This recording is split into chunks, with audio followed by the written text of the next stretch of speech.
On me disait, bon, ces gens-là, on peut pas les former. Et j'étais juste furieuse. Tout le monde a du potentiel. Nous, on arrive et on dit, OK, vous vous occupez de rien, on s'occupe de tout.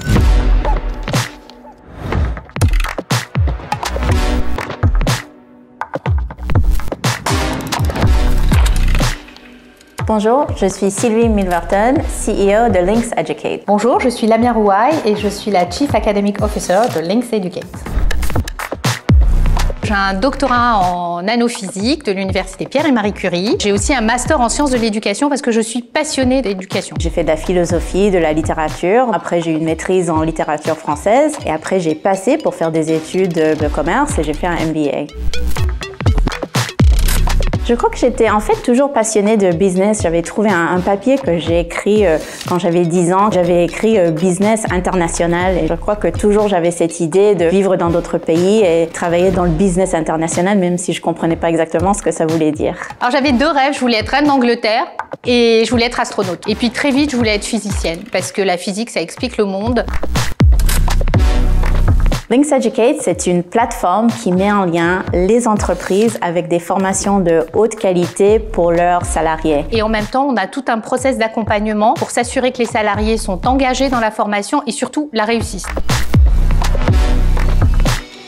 J'ai eu l'idée quand je suis venue en France. J'ai beaucoup travaillé en Amérique latine. Et en fait, quand je suis arrivée en France, j'étais assez surprise. Il y a tellement de bonnes écoles, de bonnes formations, mais beaucoup soit pour les alternants ou soit pour les post-bac. Et je me suis dit que quand même, il y a une très bonne opportunité pour former tous les autres. Et j'attendais toujours que quelqu'un fasse ça. Et quand j'ai vu, en fait, personne va le faire, je vais le faire moi.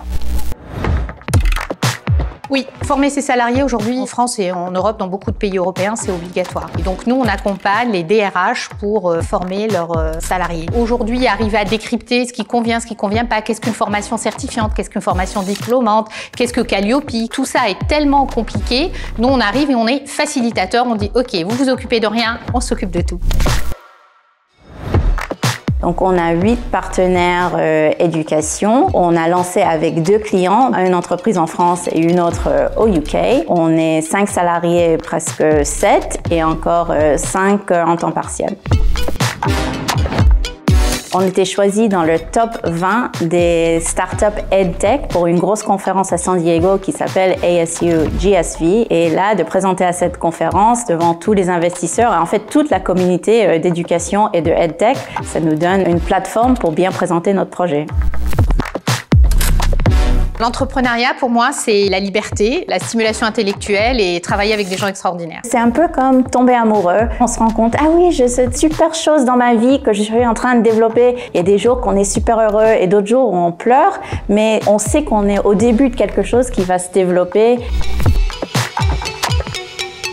En fait, non. J'avance tout le temps. Je ne regarde jamais en arrière. Il y a peut-être eu des mauvaises expériences, mais je les ai oubliées. Vraiment, le CE, ça a été top. Diriger une école d'ingénieur, c'est comme conduire une Formule 1, c'était juste génial. Donc j'ai pas de regrets, je changerai rien. Je suis restée 13 ans dans une entreprise où j'essayais de continuer à monter et au bout d'un moment, il y avait plus de place pour moi et j'aurais dû, je crois, changer plus vite. Et là, depuis 5 ans, j'ai fait tellement de choses, ça passe très vite. En fait, on peut beaucoup faire en très peu de temps.